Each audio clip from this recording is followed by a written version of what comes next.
हाय मित्रांनो, तर मी आज बनवतो आहे पत्ताकोबी। तर त्यासाठी मी कोबी घेतला आहे, कढीपत्ता आहे, मिरची घेतली आणि 2 टमाटे आहेत। तर चला बनवूया। तर मित्रांनो आता बनवायला चालू करूया। तेल टाकतो, 2 टेबलस्पून एवढा तेल आहे, 1 टीस्पून जिरा।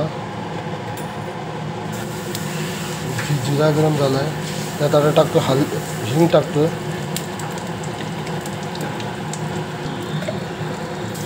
त्यात टाकतोय कढीपत्ता आणि मिरची।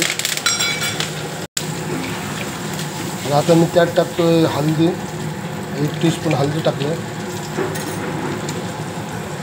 आणि त्यात टाकतो कोबी।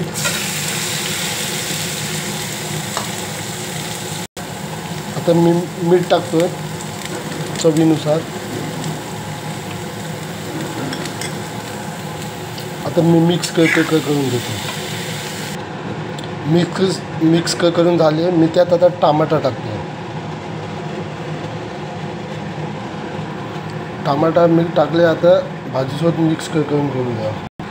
टमाटा टाकला आहे मी, टमाटा पत्ताकोबी सोबत ह्या का नाही टाकलं आहे की भाजी शिजेल आणि त्यासोबत टमाटा पण गलून जाईल। त्यात जेव्हा टमाटा गलतो आणि जेव्हा टमाटाचा खट्टास येतो ना, त्याची टेस्ट जी पत्ताकोबीला येते ना ती एकदम वेगळीच येते। तर तुम्ही पण असं एकदा ट्राय करा। मी आता ढाकून ठेवतो आहे आणि गॅस मीडियम बघू शकता।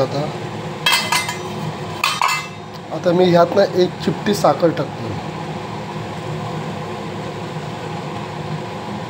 जास्त नाही, फक्त 1 चिमटी टाकले। मिक्स करून घेतल्यावर परत ढाकून ठेवतो। मित्रांनो माझी भाजी 50-60% शिजलेली आहे। मी त्यात आता टाकतो 1 टीस्पून लाल मिरची,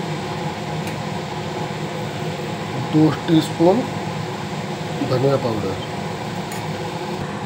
मिक्स करून झाला आहे, मी आता ढाकून नाही ठेवत, मी आता खुल्यावर शिजवतो, कारण की पत्ताकोबी आता पाणी जेवढा सोडलं तो भापाने उडून जाईल।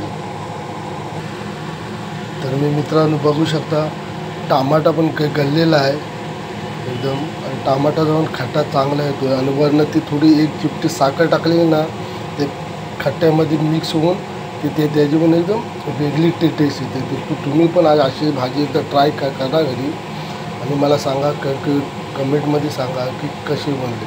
आणि जर तुम्ही चॅनलवर नवीन आहो मित्रांनो, तर चॅनलला सबस्क्राईब करा, लाईक करा, कमेंट करा। बाय मित्रांनो, परत भेटू दुसऱ्या व्हिडिओमध्ये। बाय।